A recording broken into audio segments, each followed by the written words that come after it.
You think you know everything about your favorite Golden Age Hollywood stars, but I'm about to blow your mind.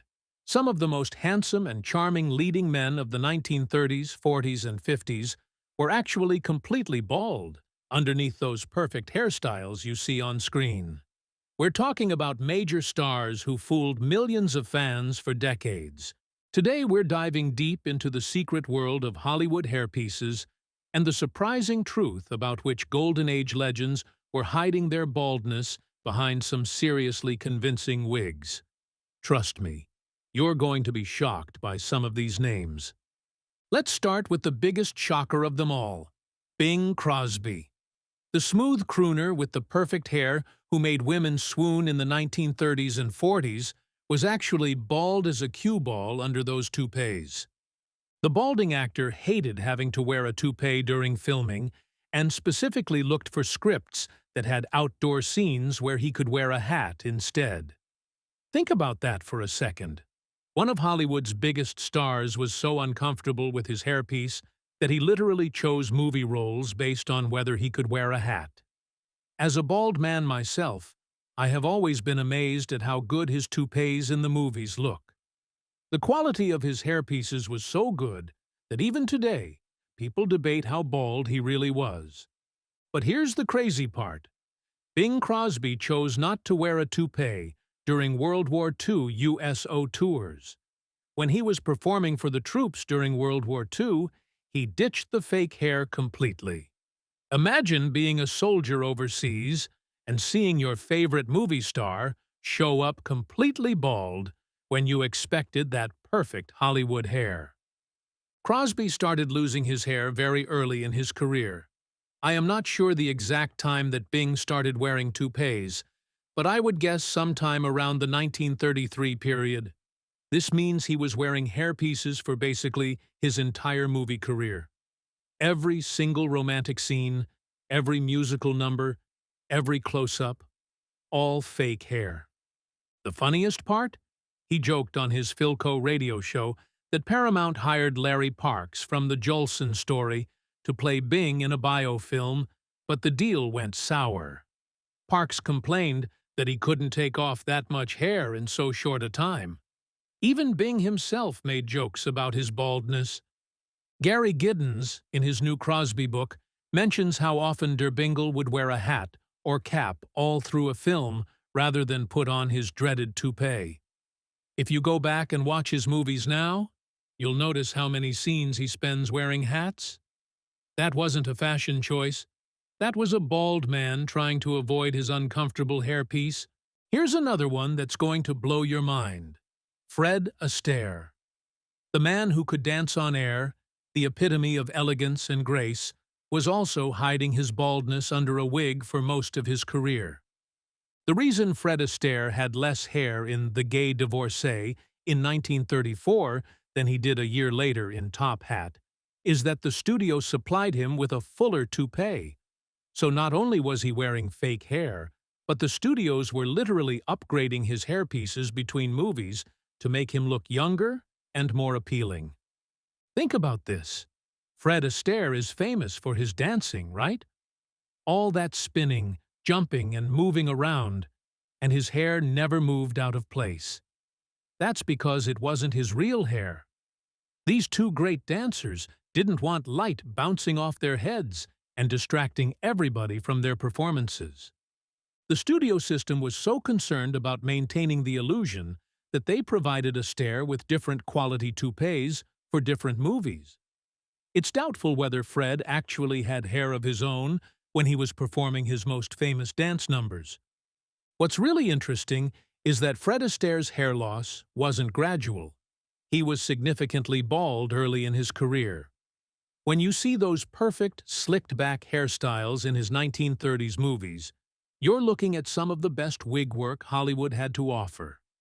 The man who made dancing look effortless was putting just as much effort into hiding his baldness. Now, let's talk about John Wayne, the ultimate symbol of American masculinity, the tough cowboy who never backed down from a fight. Well, he also never backed down from admitting he wore a toupee. A reporter once asked him about his phony hair, and he responded with typical John Wayne honesty. When questioned about his wigs, he responded, "It's not phony. It's real hair. Of course, it's not mine, but it's real." That's classic John Wayne. He didn't try to hide it or make excuses. He wore a wig. He knew everyone knew he wore a wig, and he didn't care. What's fascinating about John Wayne is that he started wearing toupees in 1948, right around the time he was becoming a major star. So most of his iconic Western performances, The Searchers, Rio Bravo, The Man Who Shot Liberty Valance, all featured fake hair. Every time you see that perfect cowboy hair under his hat, you're looking at a wig. The best part is that John Wayne was so matter-of-fact about it that other actors felt comfortable being open about their own hairpieces. He normalized something that many stars were deeply insecure about. Gary Cooper, another Hollywood legend known for his good looks and charm, also relied on hairpieces to maintain his image. Gary Cooper was not totally bald, but used a thickening toupee in later years, which was on display at the Max Factor Museum in Hollywood. The fact that his toupee was on display at the Max Factor Museum shows how sophisticated these hairpieces had become. Cooper's case shows us that it wasn't just completely bald actors who wore wigs. Even stars with some natural hair left were using artificial pieces to maintain their youthful appearance and meet Hollywood's beauty standards. Think about those famous dance scenes in Singin' in the Rain or An American in Paris. Gene Kelly is jumping through puddles, spinning around lampposts, performing incredibly athletic dance moves, and his hair stays perfect. That's because it was glued to his head. The fact that both of the greatest dancers in Hollywood history were wearing hairpieces tells us something important about the era. The studio system demanded perfection, and that included perfect hair, even if it meant wearing wigs during the most physically demanding performances.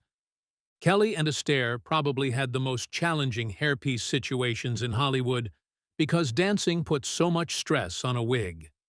They needed pieces that could withstand sweat, movement, and hot stage lights without shifting or falling off. Here's one that might surprise you even more: Groucho Marx. Groucho Marx started sporting a toupee for the first time in At the Circus and wore the toupee for his next move, Go West. This is particularly interesting because Groucho Marx was known for his wild, unkempt hair in his earlier movies. But by 1939, that crazy hair was actually a carefully designed wig. The man famous for his quick wit and sharp tongue was also dealing with hair loss like everyone else.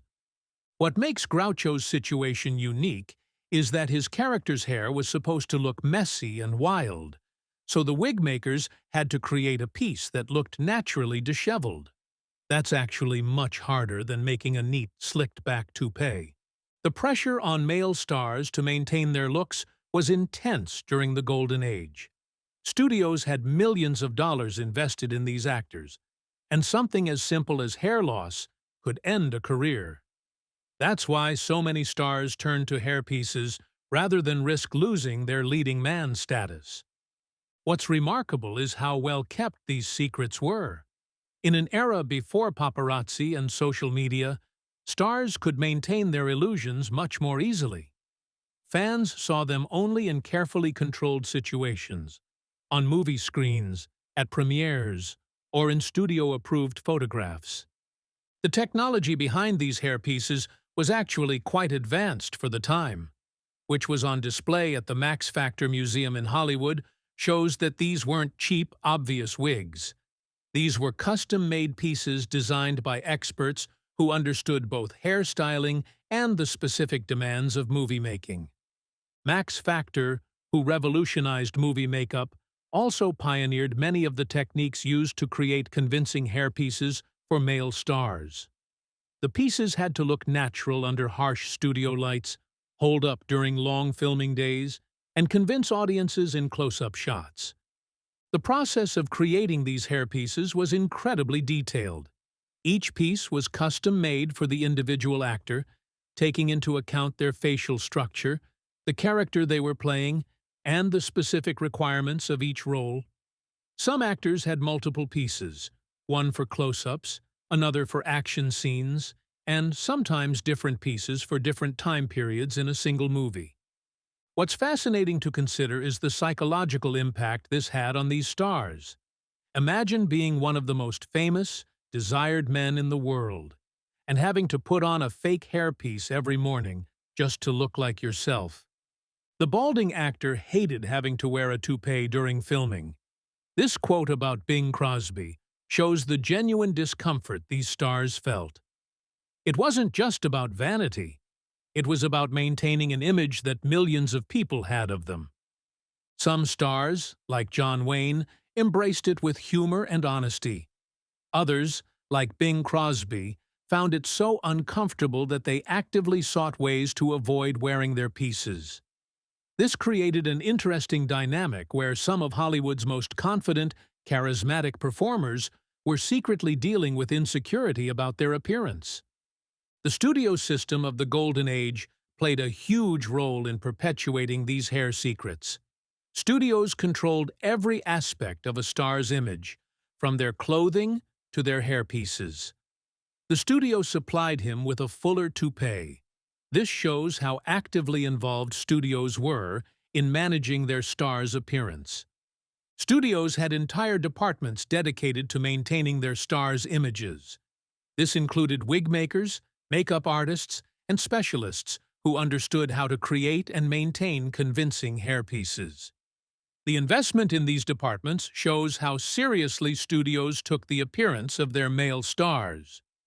The studio system also controlled the narrative around their stars. Press releases, interviews, and public appearances were all carefully managed to maintain the illusion. Photographers knew which angles to avoid, reporters knew which questions not to ask, and the public was none the wiser.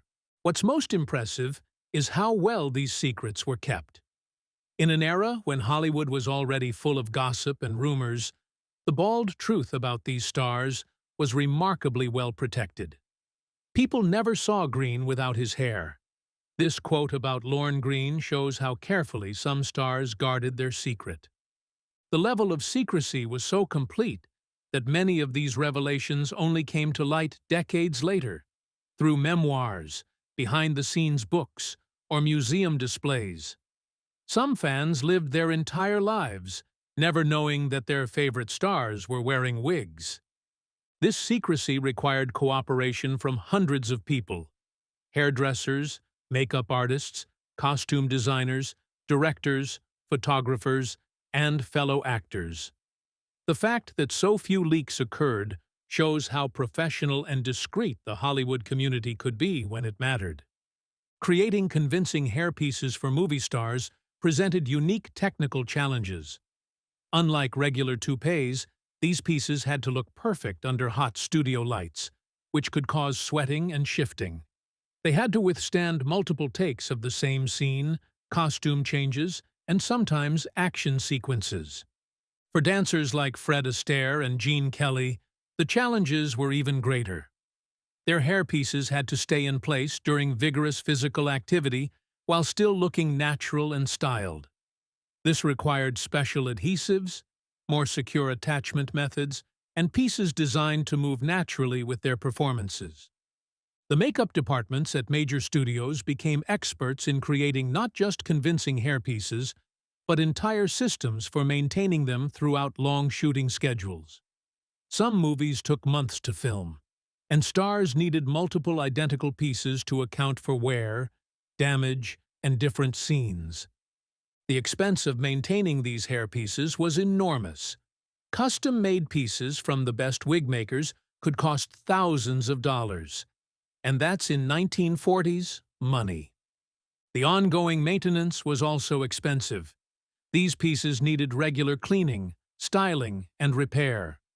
Many stars employed personal hairdressers whose job was partially to maintain their hairpieces.